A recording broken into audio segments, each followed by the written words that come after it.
Salut à tous, vous avez pris place à bord de 100% Jeunesse, l'émission qui donne la parole à la jeunesse. Soyez les bienvenus. Je vous propose tout de suite qu'on découvre le sommaire de ces 26 prochaines minutes.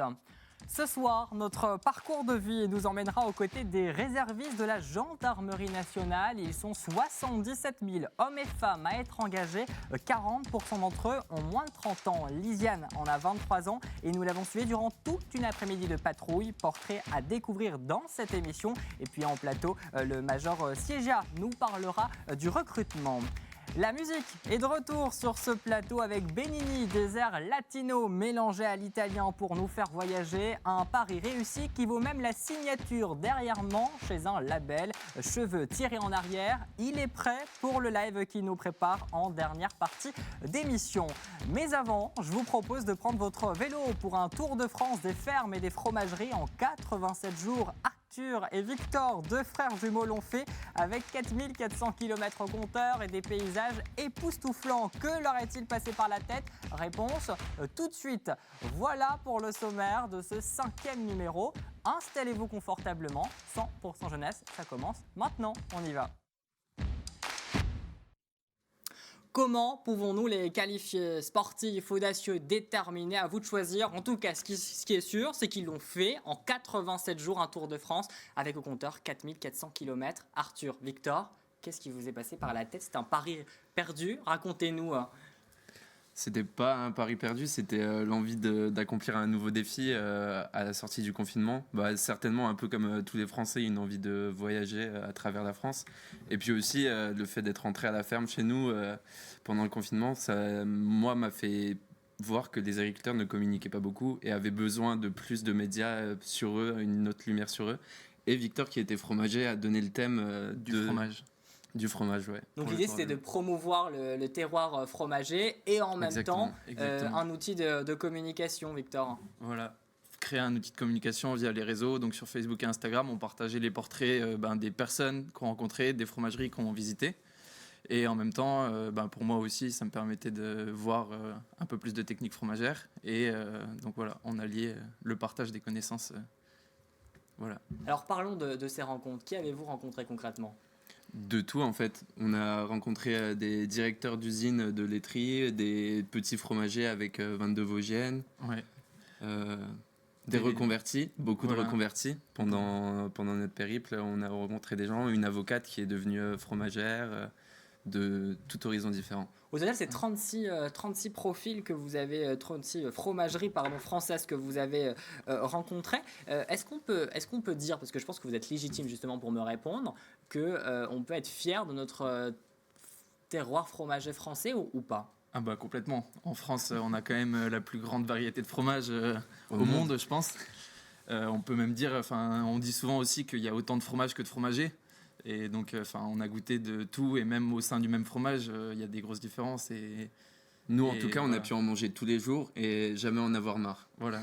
Ah, vous n'avez pas été dégoûté en 87 jours? Jamais. Mais c'est vrai que le fromage, pour être dégoûté, c'est compliqué. Vous donnez envie maintenant de manger du fromage. À moins de trop en manger. Moi, j'en ai mangé un peu trop dans le Cantal, mais léger. Alors en France, on a des bons fromages, mais en Suisse aussi, je crois. Non, vous n'avez pas fait une étape en Suisse? C'est ça. On a fait un petit détour. Ouais, un tout petit hors-série. On est passé par le Gruyère d'Alpage un dimanche matin en détour. Ouais. C'était un super joli coin. Il faut dire aussi qu'on a rencontré en Suisse, du coup, le fromager le plus technique qu'on ait vu pendant notre parcours. Il avait été technicien fromager toute sa vie et voilà. Il était vraiment calé. On peut dire que les Suisses, ils savent pas faire que des montres. Et il finissait sa retraite en alpage.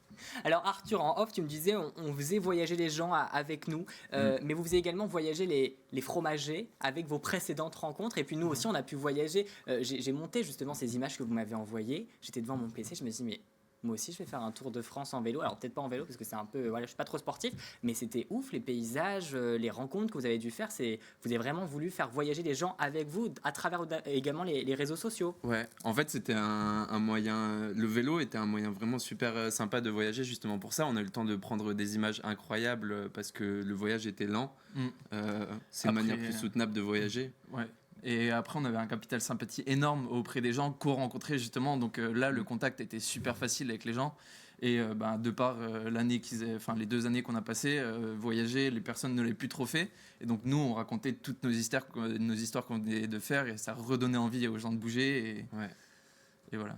Alors vous êtes fils d'agriculteur, alors on pourrait se dire, bon, bah, ils en connaissent déjà beaucoup, mais finalement le Tour de France, vous en avez appris tous les jours. Hein. Ah oui, complètement. Ouais. Et enfin, rien que le fait de voyager en France, on s'imaginait pas. On avait déjà voyagé à l'étranger, moi en Australie, au Canada, Arthur aux États-Unis, en Turquie. On avait passé des années entières là-bas. Et là, on a redécouvert la France en fait. Et c'était un truc. Puis même au niveau de la diversité entre une exploitation fromagère, entre des vaches, du fromage de chèvres, des brebis et tout, enfin rien à voir. Tous les systèmes sont différents. On a vu des systèmes en bio, en tout foin, des systèmes en ensilage de maïs. Et en fait, tous les systèmes marchent et il faut s'inspirer un peu de tout partout.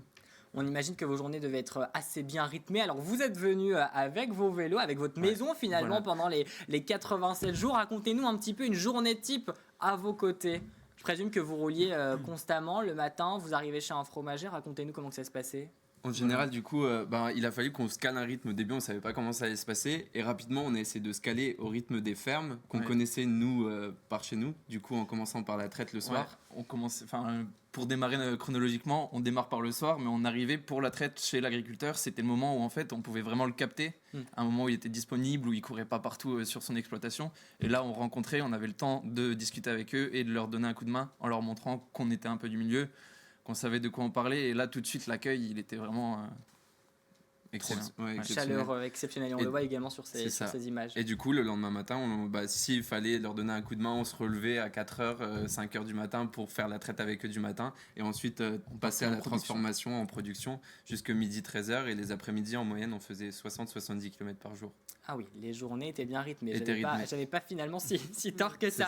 Alors Victor, toi, tu voulais déjà te lancer justement dans la fromagerie avant le Tour de France, justement, de ces fermes et ces fromageries. Ouais. Maintenant que le tour est fait, c'est confirmé. C'est complètement confirmé. Tu veux toujours faire ça. En fait, oui, j'ai fait une formation de fromager en Haute-Savoie et en apprentissage en Bourgogne, dans une ferme qui produisait du chaours et du sous-marin. Et du coup, j'avais besoin encore de confirmer ce que je voulais faire en termes de type de fromage et si je voulais vraiment le faire sur une ferme et à la maison. Et là, pour le moment, je pense que dans les années qui suivent, je vais lancer mon projet. Donc, faudra lancer tout ça et on a plein d'idées en tête. Et peut-être que le frère va suivre, non ? Arthur, toi, tu voulais aussi retourner à la ferme après tes études. Le Tour de France, il a confirmé également ce choix. Il a confirmé ma volonté de travailler dans le fromage aussi, dans le milieu du lait, etc. Après, il faudra peut-être un commercial pour Victor à voir s'il arrive à me débaucher. Parce que tu fais des études dans le commerce. Oui, dans le commerce. Voilà, vous allez vous compléter dans la ferme. Alors, vous avez fait également ce Tour de France pour dire qu'on n'est pas obligé de partir à l'autre bout du monde pour découvrir des paysages magnifiques, rencontrer des personnes chaleureuses. On peut aller dans le département voisin, on peut aller dans le sud, dans le nord, à l'ouest, à l'est, en France, découvrir des gens exceptionnels. Ouais, l'Auvergne, pour nous, ça a été la région qui nous a le plus dépaysé. Déjà parce que c'était dur à vélo. Le plus dur à vélo. On parle souvent des Alpes et tout ça. Bien sûr, il y a des belles étapes de col, mais nous, on les évitait. Mais on pouvait traverser la vallée, monter ensuite. Alors qu'en Auvergne, on n'évite pas une colline. Mais toujours au bout, la ferme qui arrivait, un beau fromage qui nous attendait. Et surtout, en fait, l'Auvergne, c'est l'endroit qu'on connaissait le moins. En termes de personnes, on avait vraiment zéro accroche. Voilà. Rapidement, qui est le plus sportif entre vous deux ? Arthur, parce que j'ai compris que qui avait fait de 9 crevaisons, comme ça. Arthur. Moi. Bon, c'est quand même le plus sportif qui a fait les crevaisons. Parce qu'il était devant, justement. Je nettoyais la route, en fait, devant nettoyer les routes, c'est ça. Ok, parfait. Merci en tout cas à vous, les garçons, d'être venus nous raconter votre tour de France des fermes et des fromageries. On peut aller vivre ou quand même revivre justement votre périple sur votre page Facebook Frometon et Rofton. Le lien s'affiche juste en bas de cet écran. Merci à vous en tout cas les garçons. Merci. On quitte la ferme, on quitte les fromageries, on s'intéresse à la gendarmerie et à ses réservistes. Ils sont 77 000 hommes et femmes à renforcer l'action des gendarmes actifs sur le terrain. Jusqu'au 9 novembre, c'est les journées nationales des réservistes. Leur but, permettre au grand public de prendre la mesure de l'engagement de ces citoyens qui garantissent une capacité de mobilisation quotidienne. Et c'est tout le sujet de notre parcours de vie.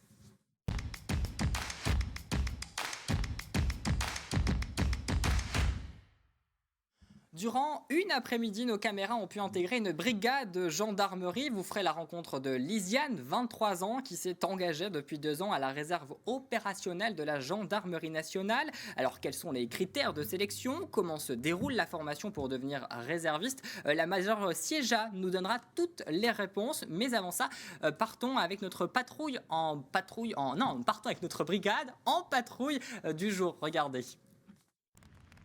On va reprendre la 31, direction Ony. 14h, c'est le début de patrouille pour notre brigade de gendarmerie. Aujourd'hui, l'équipage est exclusivement composé de réservistes. Il est dirigé par le major de réserve Philippe. Oui, de Roméo 4, PSIV Vigie, est-ce que vous avez besoin qu'on s'y transporte? On est actuellement sur Ony là. Oui, affirmatif, du coup on est à peu près à 25 minutes de route, un petit peu de transporter, nous 3 doigts. À ses côtés, Vincent, adjudant-chef de réserve, et Lisiane, brigadière chef de réserve de 23 ans. À bord de leur véhicule, ils vont sillonner les alentours de Metz durant toute leur garde. Notre mission première pour cet après-midi, ce sera avant tout une mission de prévention de la délinquance sous toutes ses formes, mais ce sera donc surtout de la surveillance pour lutte anti-cambriolage. Les réservistes interviennent dans toutes les situations, au même titre que leurs camarades. Une totale autonomie qui a encouragé Lisiane à rejoindre les rangs. C'est sûr que c'est pas un métier facile non plus, mais ouais, c'est intéressant, mais parce qu'on fait jamais la même chose.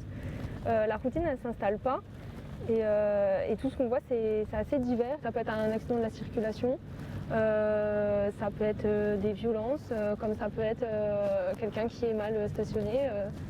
On peut tout faire en intervention. En ce jour férié, la gendarmerie patrouille aux abords des cellules commerciales fermées. Objectif, dissuader de potentiels cambrioleurs. Bonjour monsieur, contrôle gendarmerie, veuillez couper le moteur s'il vous plaît? Et me présenter votre permis de conduire, carte grise et assurance du véhicule. Merci. Nos réservistes se sont postés à la sortie d'une zone commerciale pour effectuer un contrôle routier. Pendant un contrôle, donc on le fait arrêter, on lui fait couper le moteur pour pas qu'il puisse s'en aller. On lui demande de nous présenter son permis de conduire, sa carte grise et l'assurance. On fait les vérifications qu'on a à faire et si tout est bon, là le monsieur pourra s'en aller. Tous les conducteurs contrôlés ce jour sont en règle et pourront donc repartir sereinement. Les contrôles routiers comme celui-ci représentent plus de 50% de leur mission quotidienne. C'est tout bon pour nous, madame. Merci. Je vous laisserai faire le tour et ressortir juste ici. Oui, ça marche. Ok, super. Bonne journée, madame. Au revoir. Fin de patrouille pour notre compagnie d'intervention. Le moment de faire le bilan de la journée et d'interroger notre jeune réserviste sur les conseils à donner à la future recrue. Qu'il soit prêt à s'engager, qu'il soit motivé parce que c'est pas non plus un métier facile, même avec la réserve c'est toujours compliqué ce qu'on y fait. Qu'il soit prêt à avoir le métier de gendarme, qu'il soit prêt à travailler, tout se passera bien. Depuis notre tournage, Lisiane a intégré l'école de gendarmerie à Dijon dans l'espoir de devenir OPJ, officier de police judiciaire. Major Siéja, il y en a beaucoup des gendarmes réservistes qui décident de franchir le cap pour devenir gendarme actif. Oui, pas une majorité, mais en fait, le fait d'être réserviste en gendarmerie permet aux jeunes, là je parle beaucoup des jeunes parce que tout à l'heure vous avez évoqué que 40% des réservistes étaient de moins de 30 ans, donc on a aussi pas mal, 18% sont quand même étudiants. Donc ces jeunes, le fait d'être réserviste en gendarmerie leur permet de découvrir l'institution, de voir si le métier peut leur plaire, et 20% à peu près passent à l'acte et se décident pour faire le concours de sous-officier en interne. Alors, je vous pose la question parce que je sais que vous avez la réponse chiffrée. Ça représente combien de réservistes au niveau national qui franchissent justement ce cap de devenir gendarme actif au niveau national? Alors, je vous ai justement cherché les chiffres ce matin. 188 ont été admis en 2020 au concours sous-officier en externe et 107 en interne. Et au niveau départemental, au niveau départemental, 33% des réservistes qui se sont présentés au concours ont été admis. D'anciens réservistes finalement. Deux réservistes. Alors Lisiane nous l'a dit durant notre immersion, c'est une fierté finalement pour elle de porter la tenue de gendarme. Je présume que vous êtes également fière de porter la vôtre. La gendarmerie, ça représente des valeurs disciplinaires. Pas que. Voilà, c'est aussi l'honneur, c'est c'est des valeurs, mais pas que disciplinaires. En fait, on est militaire, certes, mais on représente aussi la nation, on représente la citoyenneté, on est au service de la population. Donc en fait, porter l'uniforme, c'est un atout. Mais plus. Mais plus. Alors, je disais dans le reportage, les réservistes ont les mêmes missions que les gendarmes actifs. C'est ce qui motive finalement les gens à s'engager dans vos rangs en tant que réserviste. Ah, complètement. En fait, à la base, si la jeunesse a connu, si on a connu un fort engouement pour la réserve par des jeunes, c'est parce que suite aux attentats de 2015 et 2016, on a constaté aux portes de nos unités que les jeunes, beaucoup plus les jeunes de moins de 30 ans, venaient d'initiative nous demander à s'engager ou à nous apporter de l'aide. Donc les renforts ont été augmentés à ce moment-là au niveau de la réserve. Et les jeunes aujourd'hui ont la possibilité vraiment de découvrir l'institution, de travailler à côté du gendarme en faisant exactement les mêmes missions. Alors 40% de ces réservistes ont moins de 30 ans. Vous nous l'avez dit, il s'agit en majorité finalement d'étudiants. La jeunesse, c'est un peu la relève, non? C'est la relève de demain, de vos rangs. Tout à fait. Et si aujourd'hui je suis au recrutement, c'est un peu aussi pour ça. Parce que j'espère que la jeunesse est au rendez-vous et je vous assure qu'elle l'est. En parcourant les écoles, les facs et les lycées, je vous assure que les jeunes sont au rendez-vous et ils ont de très belles valeurs citoyennes. Et je ne suis pas inquiète pour l'avenir de la gendarmerie. Bastien, Victor, Arthur, pas de reconversion dans la gendarmerie. Non, c'est quand même des métiers. Je vais m'en occuper.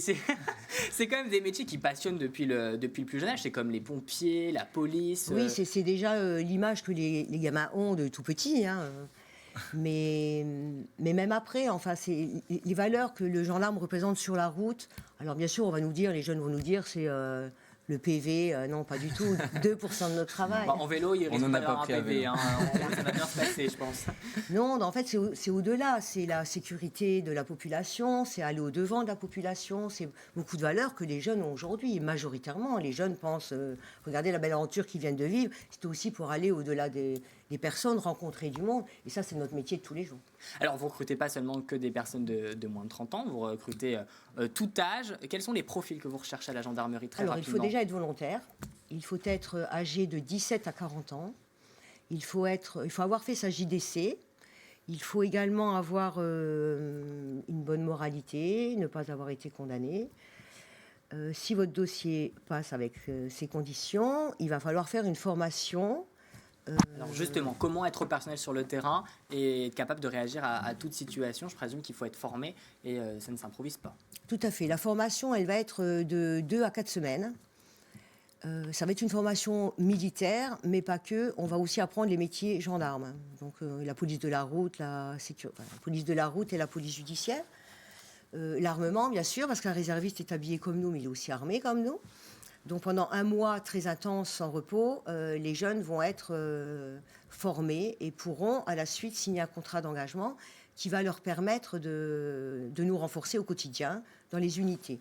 La formation sera bien sûr complémentaire puisque le fait de renforcer les unités, ils vont tout le temps travailler avec les mêmes gendarmes principalement et donc poursuivre leur formation complémentaire en unité. Alors, admettons qu'on est en Moselle, qu'on veut s'engager dans vos rangs, c'est où exactement les lieux de formation ? Alors, depuis quelques années, la formation se fait à Étain, sur la base aérienne. En Meuse. En Meuse, mais il y a également des projets pour cette année, peut-être d'un site sur Dieuze. Très bien, et après vous êtes, alors les jeunes ou les moins jeunes qui veulent justement intégrer vos rangs, ils sont logés, nourris, il y a des tests psychotechniques à réaliser, c'est ça ? Alors, si le dossier, si le jeune ou le moins jeune est accepté pour rentrer en réserve, il doit passer des tests psychotechniques et un entretien avec un officier de réserve. Ok, ouais. Parfait. Et on peut aller sur quel site pour justement prendre tous les renseignements ? C'est www.minotaur.fr ou alors vous vous adressez carrément au centre d'information et de recrutement de la gendarmerie à Metz. Où je serai présente pour vous recruter. Et on dira qu'on a regardé l'émission et qu'on vient justement vous voir pour rejoindre vos rangs. Merci infiniment, Major Siéja, pour toutes ces précisions. Merci, on Valentin, espère à vous. avoir donné envie à des jeunes ou des moins jeunes de s'engager justement dans la réserve de la gendarmerie pour prendre contact avec une section ou encore pour obtenir davantage d'informations. Rendez-vous sur les sites internet qui s'affichent en bas de cet écran, www.lagendarmerierecrute.fr ou encore www.minotaur.fr. Là, vous serez directement sur le site des réservistes de la gendarmerie. Place à présent à notre jeu concours. Et oui, on y va sans transition. On nous emmène directement dans notre jeu concours à la Porte Secrète à Osny, près de Metz. 8 salles d'escape game vous y attendent. Des décors surprenants et des univers totalement différents les uns des autres. Vous êtes enfermés dans une pièce et le but du jeu, vous y échappez en 60 minutes et pas une minute de plus. Des bons moments de stress, d'adrénaline, et ça dépend des situations, mais des grands moments de rire. Tout cela à partager entre amis, en famille. La Porte Secrète, c'est le premier escape game de Moselle. Alors juste pour ça, il faut le tester. Alors pour percer le mystère d'une de ces 8 salles, on vous fait de remporter une session d'escape game pour 4 personnes. Pour se faire rendez-vous sur notre compte Facebook et sur notre site moselle.tv que vous connaissez pour le règlement du jeu. Tentez donc votre chance. On quitte la gendarmerie, on quitte l'escape game pour s'intéresser à la musique avec Benigni. Alors, Benigni, la particularité de tes musiques, c'est la langue. L'italien, c'est un rappel de tes origines. Tu ne te voyais pas écrire en français. Voilà, exactement. J'ai commencé en italien, donc après j'ai même amélioré mon italien grâce à ça. Et je me voyais pas, non, chanter en français. Je voulais vraiment amener un nouveau truc. Surtout qu'il y avait une bonne vibe italienne qui arrivait. J'ai commencé à écrire il y a quelques années quand même. À ce moment-là, et je me suis dit, c'est le moment. On est dans une ville où il y avait beaucoup d'immigrés justement, voilà, de la diaspora italienne, etc. Donc c'est un sujet ici qui doit plaire. On va écouter ce son. On le doit l'avoir en régie. Le titre, c'est Tutti. Il est sorti durant le premier confinement. Mais ce qui nous intéresse, c'est cet air latino. Ouais. C'est ta marque de fabrique. Hein. Exactement. Ouais, moi, en fait, vraiment, j'écris mes musiques en italien, mais je suis inspiré beaucoup de ce qui se fait en Amérique latine, donc reggaeton, trapetton, etc. Tout ce qui est pop urbaine. Et c'est ce que je veux dégager dans mes morceaux. C'est ce qui manque un peu en France. C'est ce qui, dans les autres pays, est déjà un peu au-dessus. Et nous, en France, c'est vrai qu'on est plus basé rap américain, mais américain, anglais, etc. Et il manque cette partie-là, cette touche-là. Et du coup, j'essaie de jouer ma carte avec ma petite touche italienne latino. Alors, on l'a bien compris. L'italien, l'art latino, c'est pour un peu nous faire voyager. Mais toi, tu as décidé d'aller plus loin, finalement. Tu as décidé de faire autre chose que tout le monde fait. Et c'est pour ça que tu es allé chercher d'autres artistes, nos voisins, finalement, des artistes internationaux, pour proposer des choses qu'on ne voit pas habituellement. Ouais, voilà, c'est ça. De toute façon, sur Instagram, aujourd'hui, c'est une vitrine. Donc, on communique via Instagram, etc. Donc, c'est là que j'ai trouvé les artistes. On m'a même trouvé également. Donc, j'ai maintenant un ami allemand, ce qui est devenu ami, qui m'avait contacté. On a fait un morceau ensemble, etc. Un américain aussi. Et il me fallait absolument une colombienne, parce que voilà, la Colombie, c'est l'Amérique latine par défaut. Pas que, mais bon, voilà. Et donc, du coup, voilà, ça s'est fait naturellement, via les réseaux. Il y en a que j'ai rencontrés, d'autres non. On s'est appelés, etc. Et moi, ça me permet aussi de développer mon anglais, je te cache pas. Mon anglais, mon espagnol, il y a tout. Donc, et l'italien. Donc, non, c'est vraiment cool. Et donc, ça a formé un second EP qui est sorti le 1er octobre, donc il y a quelques semaines. On pourra justement aller l'écouter sur toutes les plateformes de téléchargement et notamment YouTube. Quelles sont tes sources d'inspiration, Benigni ? En termes d'artistes ? Ouais. Je vais te dire...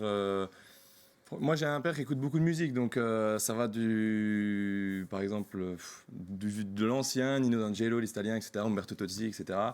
Et aujourd'hui, Bad Bunny, J Balvin, tous les stars qu'on a ici. Et même pour le rap français, CH, tout ça, j'écoute vraiment tout, je suis ouvert à tout.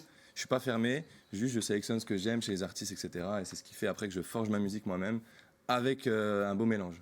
Alors Benigni, très rapidement, parce qu'on nous reste quelques secondes, on peut le dire car c'est officiel, ça s'est passé la semaine dernière, tu as signé chez un label, Cartel, ça signe finalement tout ce que tu as travaillé durant ces années, c'est une véritable reconnaissance. Voilà, ouais, c'est l'aboutissement du travail que j'avais fourni jusque-là, donc c'est des amis à moi, donc... on va dire qu'on se connaissait déjà, on se côtoyait, on n'avait pas signé, mais ils m'aidaient déjà, etc. Et aujourd'hui, eux, ils ont bâti tout un univers monstrueux, c'est-à-dire qu'ils ont créé le studio et pour la musique, et pour la vidéo, et pour la photo. Donc, ils ont vraiment un gros complexe à Nancy.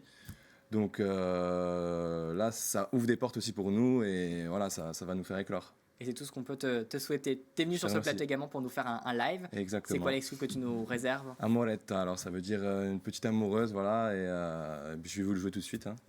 Et bien nickel, on va te laisser t'installer. Le temps pour moi de vous remercier à vous quatre d'avoir été à mes côtés, pour vous remercier également vous, chez vous, de votre fidélité. Vous pouvez voir et revoir cette émission sur notre site internet moselle.tv, rubrique 100% jeunesse. Et on se donne rendez-vous le mardi 2 novembre à 19h pour un nouveau numéro de 100% jeunesse. D'ici là, ça, belle poursuite sur les antennes de Moselle TV. Mais avant ça, c'est Benigni avec une exclue tout de suite en live sur ce plateau. À tout vite.